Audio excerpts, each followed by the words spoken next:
Ladies and gentlemen, welcome to another edition of CUPE Talk in the Maritimes. I am your host, Nick London, joined alongside my co-host, Chris Watson. Chris, what's going on, brother? Oh, just a typical Tuesday night, getting ready to do a little Cupid talk. Nick, how are you? I am well, my friend. It's great to talk to you. It's great to bring another edition of this show. I am excited. We've got a lot on the agenda tonight. Yes, we do. There's lots going on. Now, when you think about it, this week alone has been busy. Of course, we had the Skilled Trade Summit, just happened this past weekend in Fredericton. We're going to discuss that tonight. Of course, your interview with QP President Ashley Clark. We're going to discuss. We're going to break that down a bit tonight. That's going to be exciting. Chris, what are some of the things that you want to talk about tonight?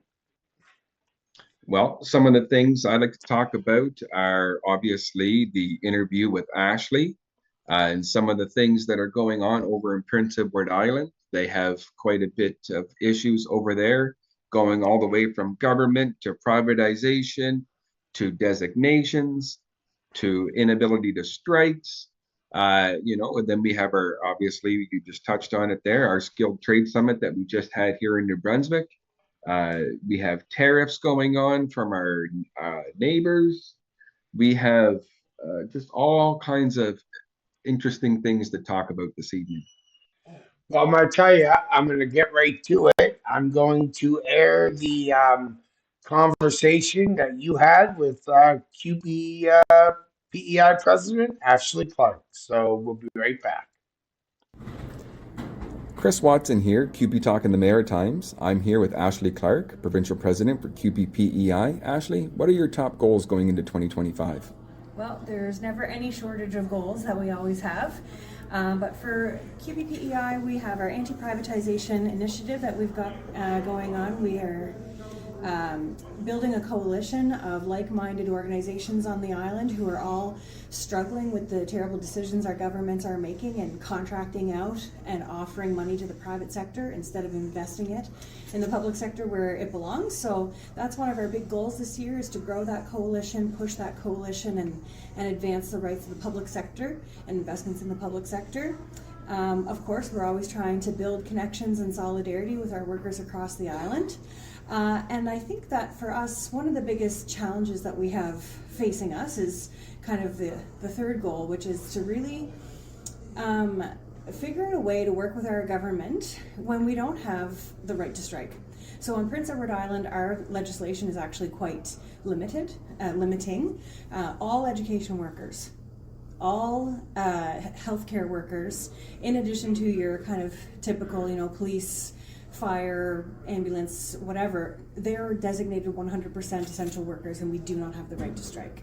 So on Prince Edward Island, that means that approximately 90% of our workers are forced into binding arbitration in the bargaining process, and we're finding that a real challenge. So this year in 2025 is the year that we are really going to take a look at that, and we're going to decide what's right for Islanders and pushing for that for QB members on PEI. I'm glad you brought your challenges into your goals as well. Do you see any other challenges that will be emerging in the 2025? I mean, we have a super majority conservative government, so it's really hard. You just lived through 6 years of Higgs, so you know better than most, right? The challenges that a conservative government brings. And so when we're talking about making any of these changes, when we're talking about lobbying and being activists in our province, when we only have 6 MLAs who aren't part of the majority government, sometimes those arguments go unheard, or that they'll be listened to but never any action. We're a checkbox. So yeah, for sure we see that as a challenge, working with a supermajority conservative government. We've got a federal election coming up. I'm sure the results of that will really define kind of how labor across the country, but on PEI, interacts too. So lots of things ahead of us for sure, but we're always moving forward, and it's really great. Thanks for having me here in New Brunswick this weekend. attend at your Skilled Trade Summit, because being here and hearing the concerns of those classifications of workers in your different sectors and hearing exactly how it connects to the same stories we're hearing from our workers on the island was a really great opportunity for me. So thank you. All right, and you heard it here first with Ashley Clark, President, CUPE PEI, and I'm Chris with CUPE in the Maritimes. Thank you.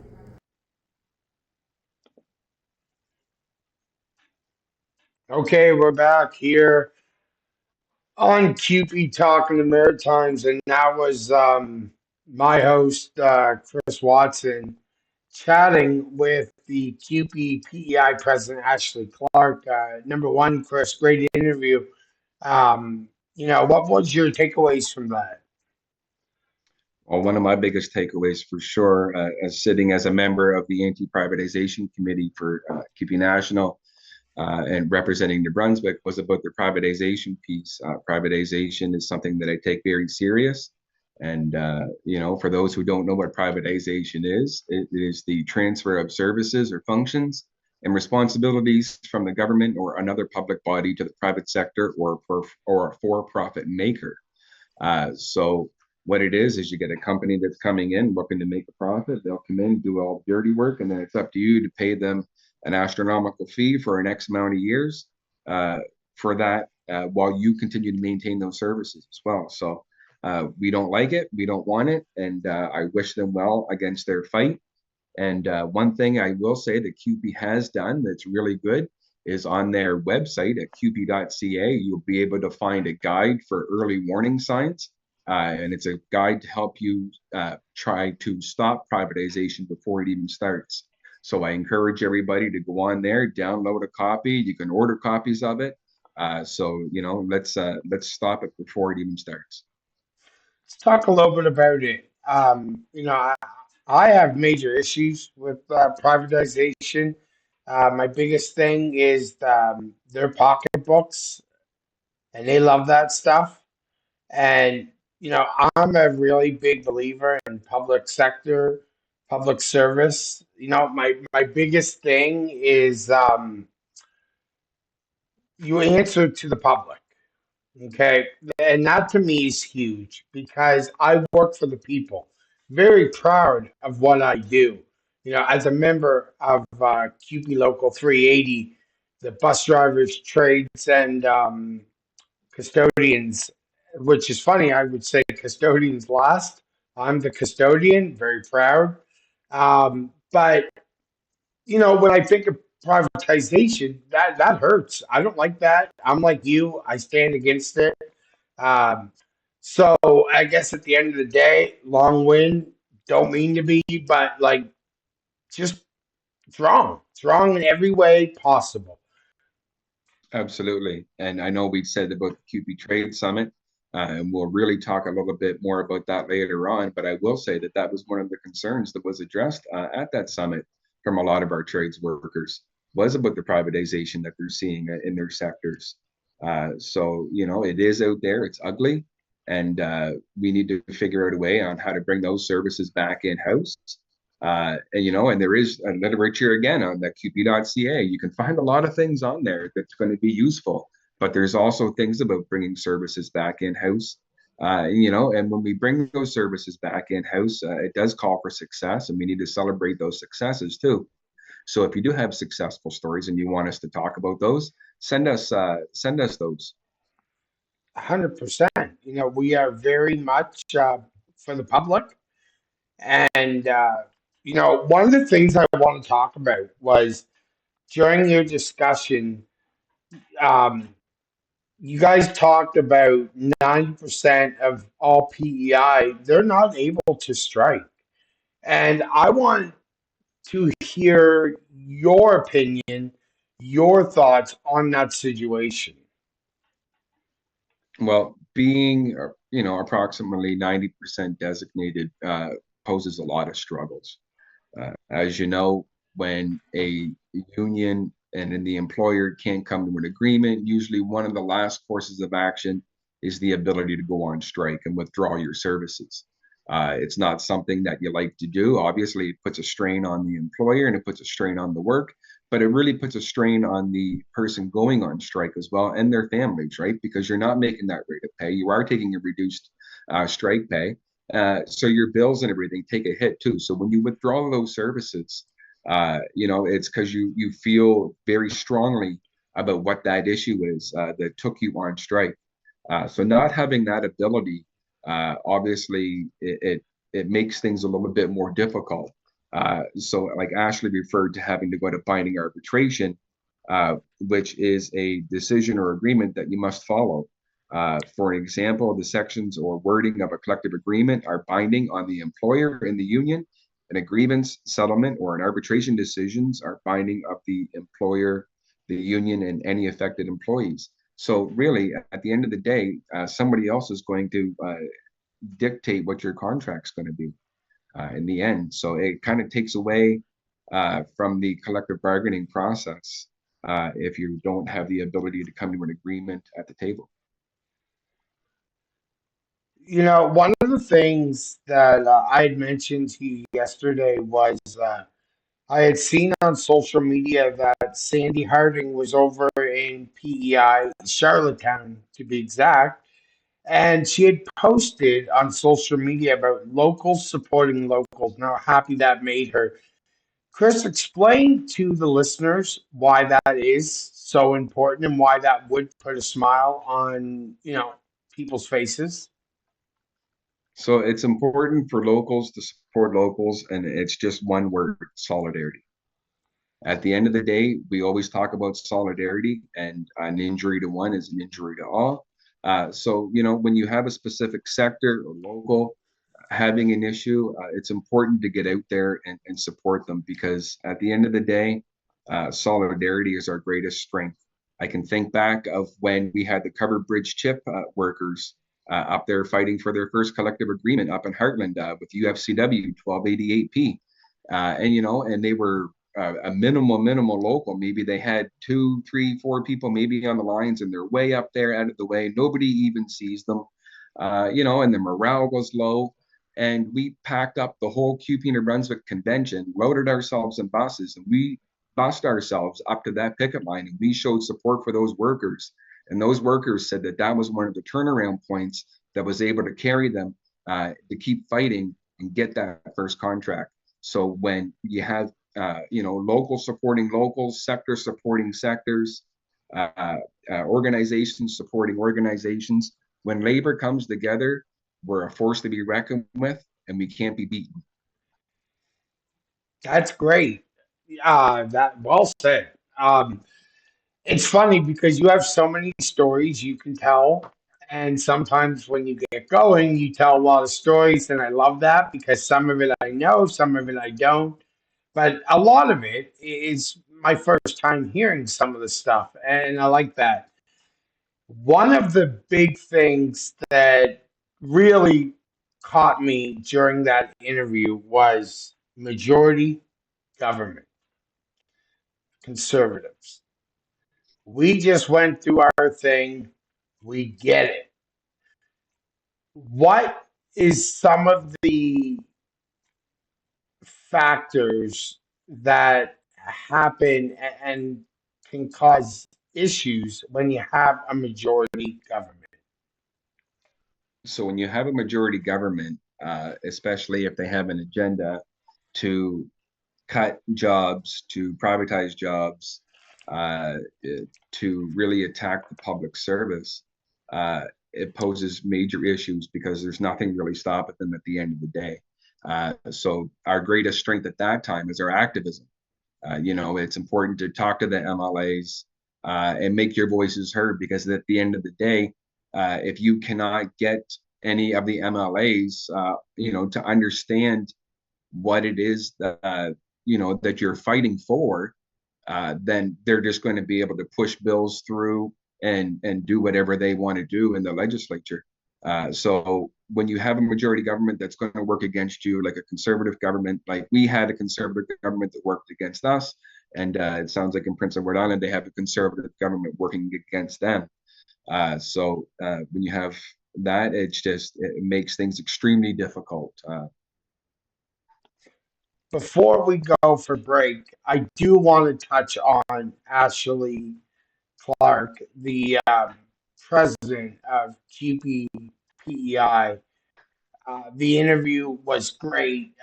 You can really hear the passion in her voice for the for PEI. You can hear the passion in her voice for the public sector. You can hear it in her voice for the people.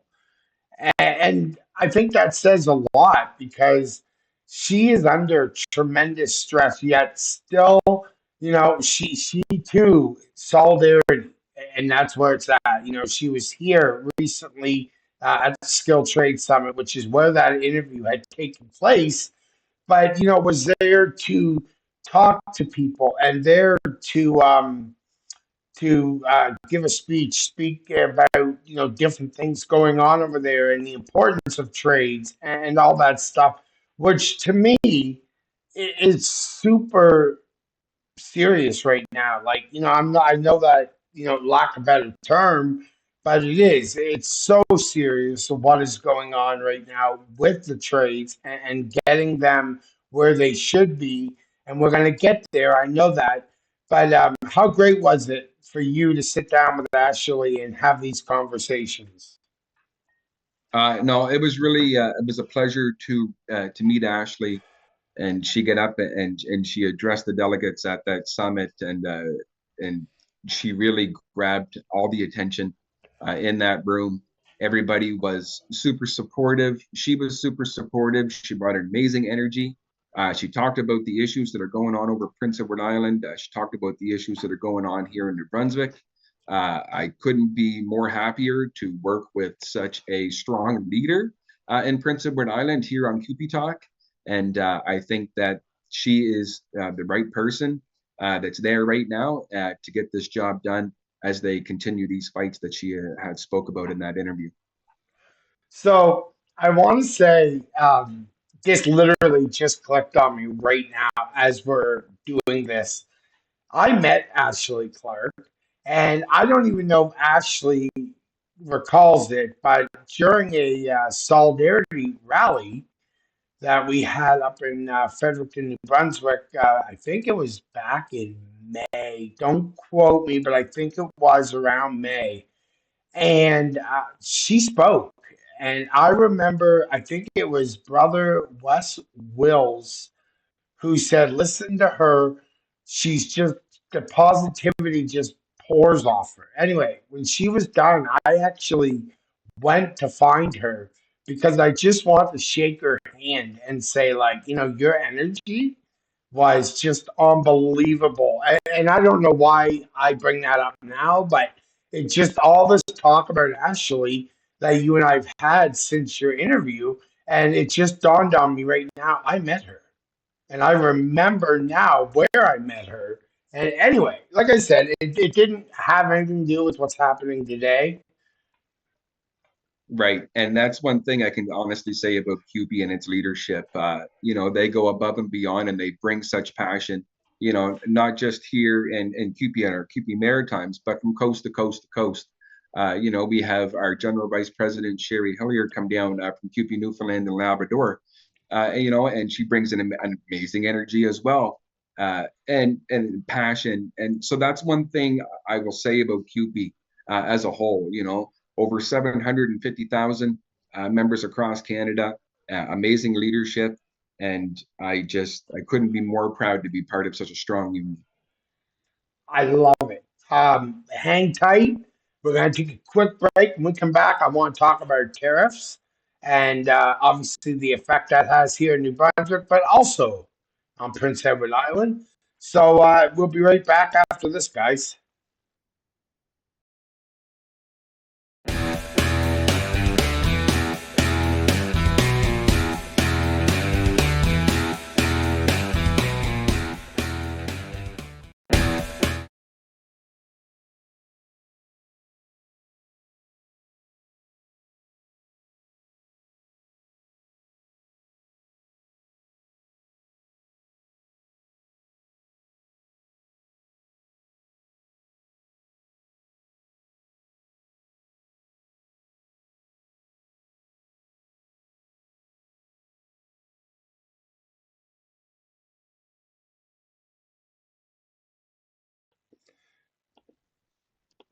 All right, we are back here on CUPE Talk.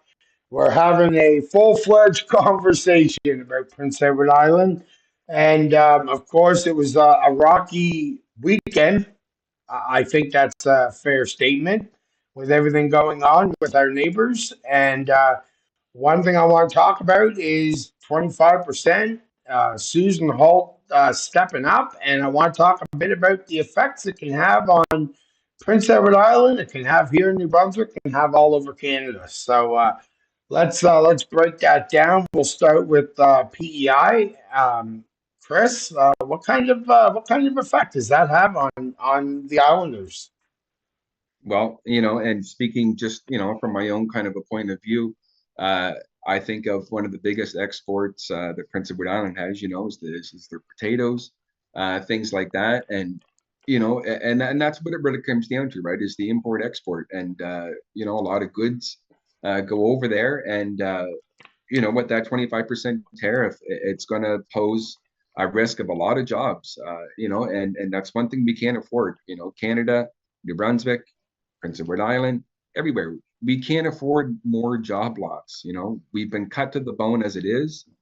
So, when we're talking about all these tariffs, it's scary times, right? I mean, our civil service has been cut. We said we've seen all this job loss. We can't afford anymore. We got major recruitment retention issues now.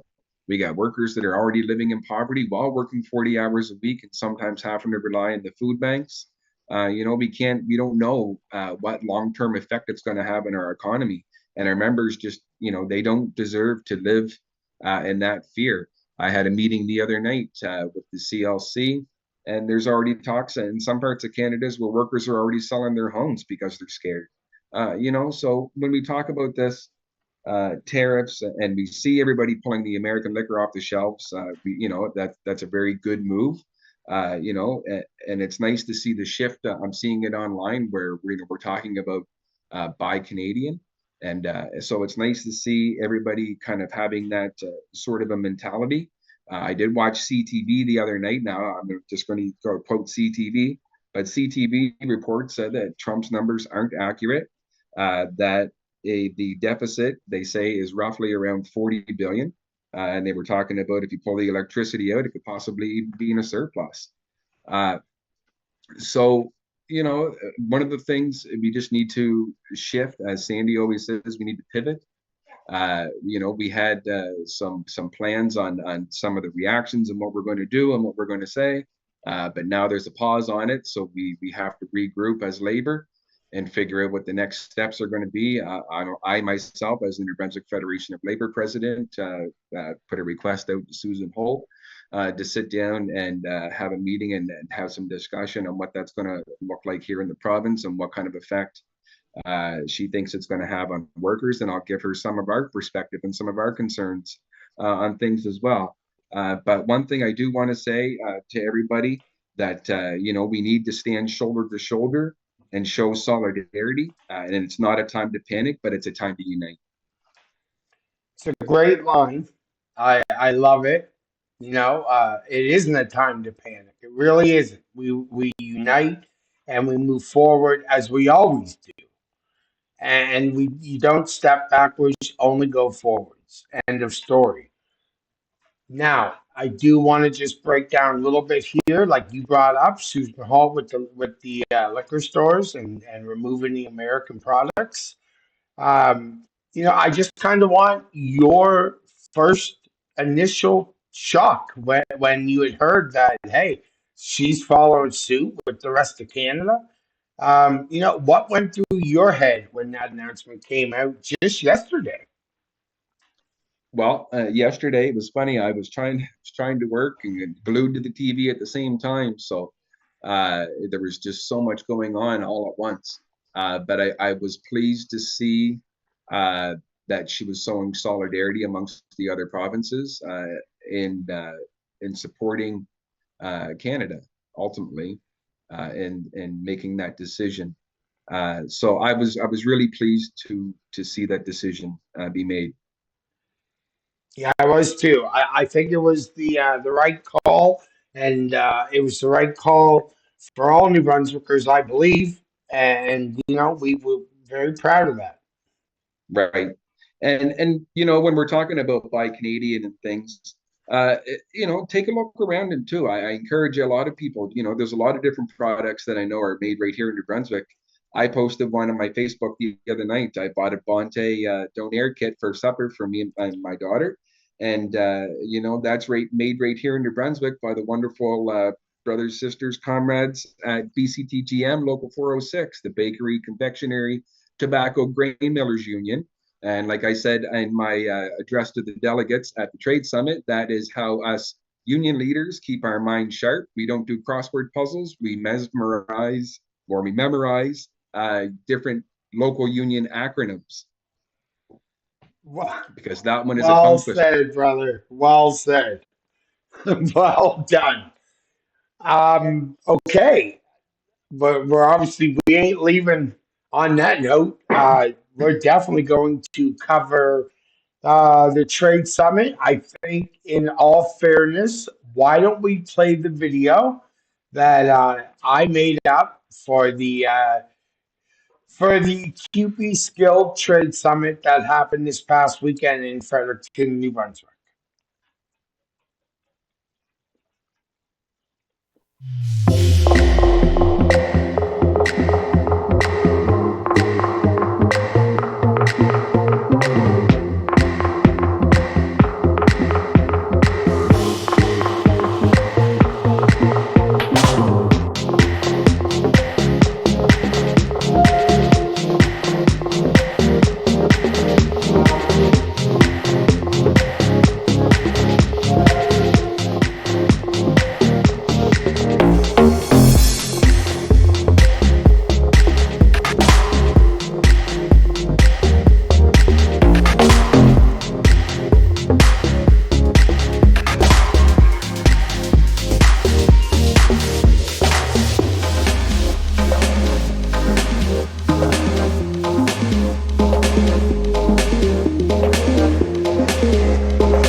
All right, and we are back here on CUPE Talking the Maritimes.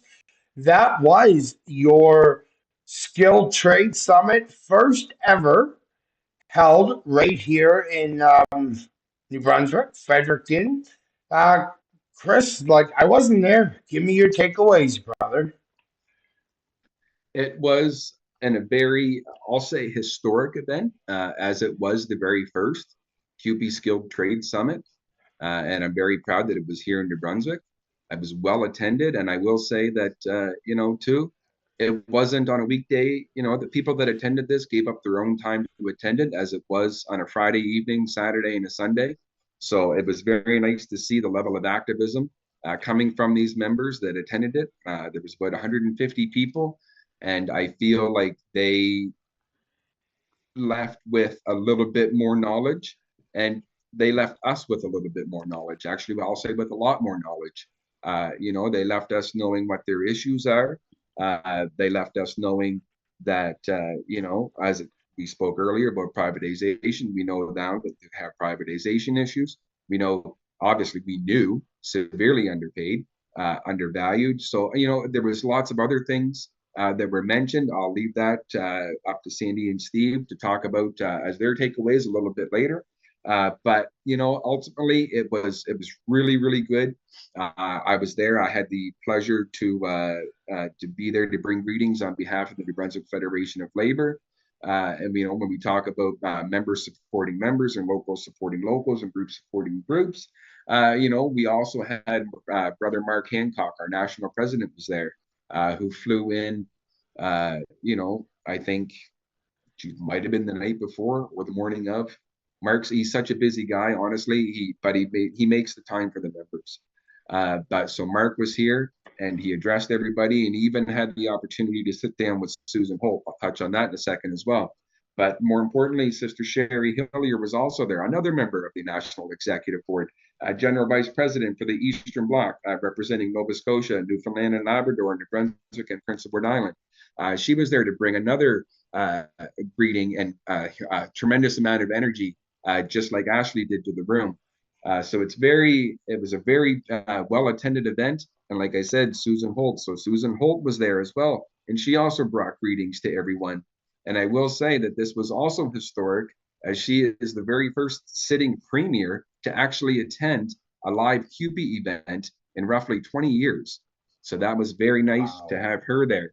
And she also, I will say, made the commitment in the room that she would repeal Bill 17. So that was huge. It received a tremendous round of applause. As we know, that was a pension busting bill put forth by the Higgs government. But I don't want to talk about that because that's in the past and we're moving on to the future.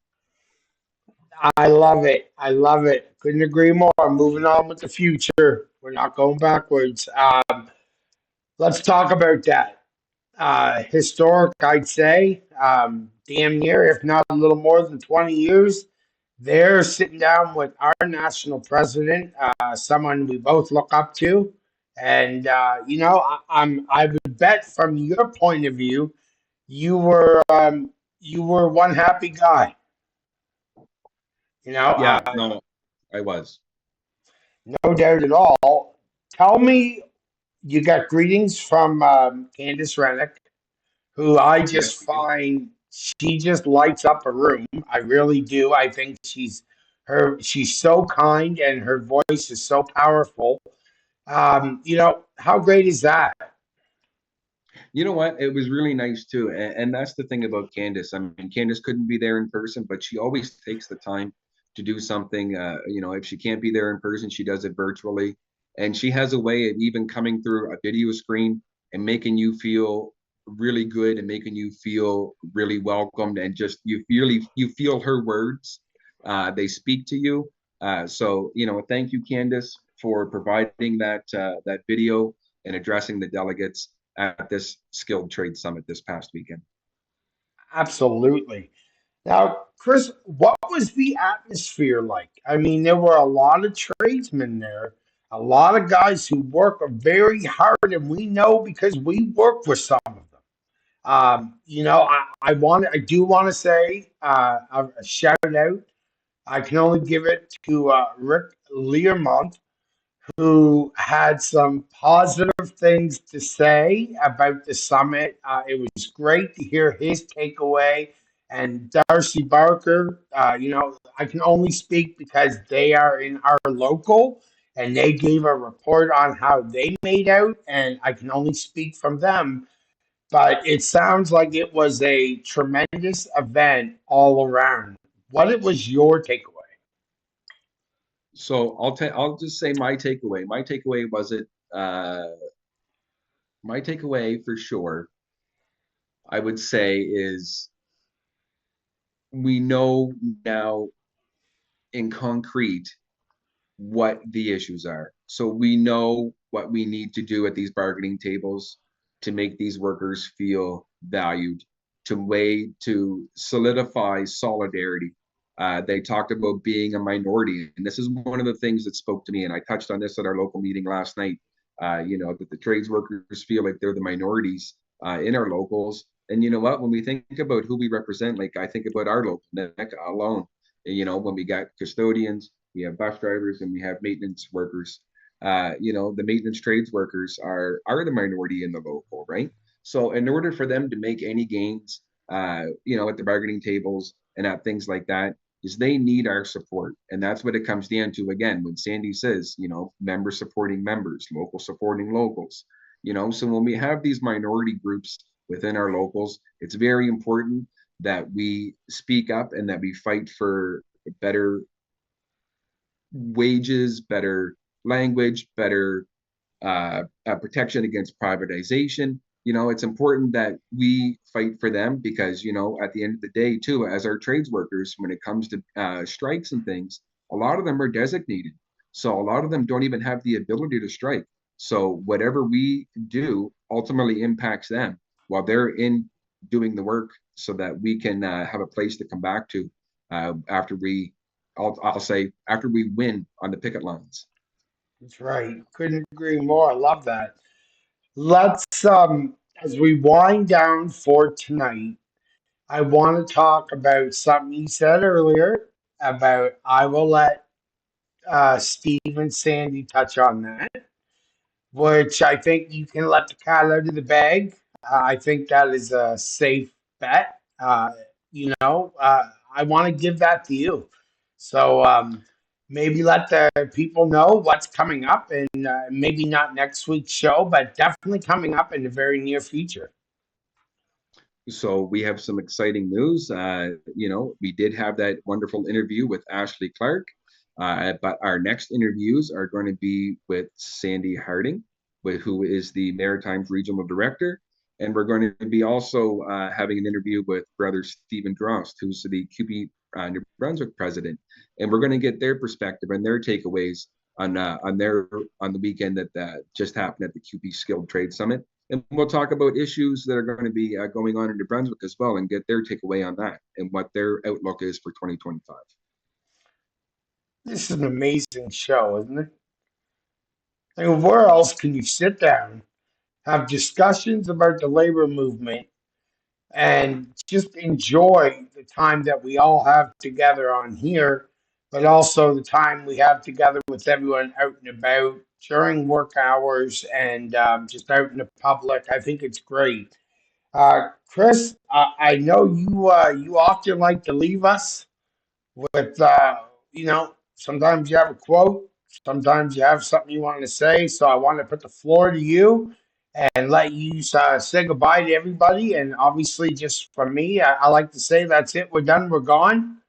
We're going to come back, though. And we're going to do the whole thing all over again. Yeah, and you know, I just want to leave everybody with two quotes tonight. Again, I just want to reiterate, like I said earlier, it is a time to stand shoulder to shoulder, show solidarity, don't panic. It's a time to unite. And as always, hope is the only thing stronger than fear. Take care, everyone.